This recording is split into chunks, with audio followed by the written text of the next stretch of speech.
কোন রেলে যেতে হয়? হাওড়া থেকে উঠতে হয়। কি করো সেখানে? কত মাইনে পাও? ছেলে পড়াই, গোটা 50 টাকা পাই। সতীশ তাচ্ছিল্যের ভঙ্গি করে বললে, মোটে? এলতলা বেলতলা, শেষ বুড়ির বটতলা, তার চেয়ে যে আমরা দেশে থেকে ভালোই করছি। এবারে ধানের কাজ করে তোমায় বলতে কি, 4,000 টাকা তোমার মা বাপের আশীর্বাদে। সতীশের রোজগারপুষ্ট ভুঁড়ির ভারে বিব্রত বলদ দুটি গাড়ি বহন করে ক্রমে দূরে চলে গেল। সে আর সতীশ কলু।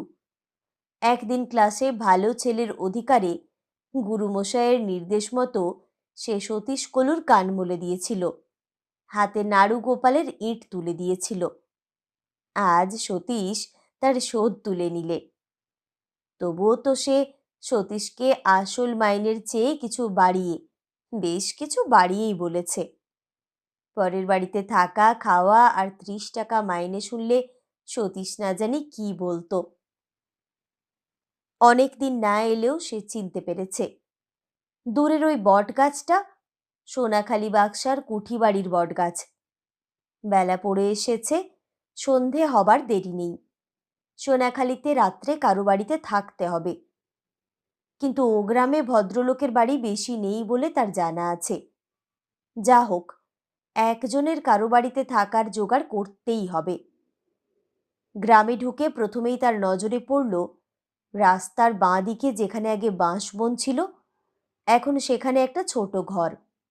বাইরে লেখা আছে ইউনিয়ন বোর্ড দাতব্য চিকিৎসালয়। নতুন ব্যাপারটা। এ গ্রামের ত্রিসীমানায় কোনো দিন ডাক্তারখানা ছিল না। একজন লোককে জিজ্ঞাসা করে জানলে একটু দূরে পুকুর পাড়ে যে খড়ের ঘর, সেটাই ডাক্তারবাবুর কোয়ার্টার্স। ডাক্তারবাবু ব্রাহ্মণ শুনে বিষ্ণু ভাবলে অন্য কোথাও আশ্রয় প্রার্থনা করার চেয়ে ওখানে যাওয়া ভালো। ডাক্তারবাবুর বাসা খুঁজে বের করতে দেরি হলো না। বাইরেই ডাক্তারবাবু বসেছিলেন, হাত কাটা ফতুয়া, 9 হাতি ধুতি পরনে। পাড়াগাঁয়ের ইউনিয়ন বোর্ডের ডাক্তার, ওর চেয়ে কি ভালো বা বেশভূষা হবে। বিষ্ণুকে বললেন, কোথা থেকে আসছেন? কলকাতা থেকে। একটু জায়গা দিতে হবে রাত্রে। আপনারা? ব্রাহ্মণ। স্বচ্ছন্দে থাকুন, আমার এই বাইরের ঘর খালিই পড়ে থাকে। যাবেন কোথায়? যাব আর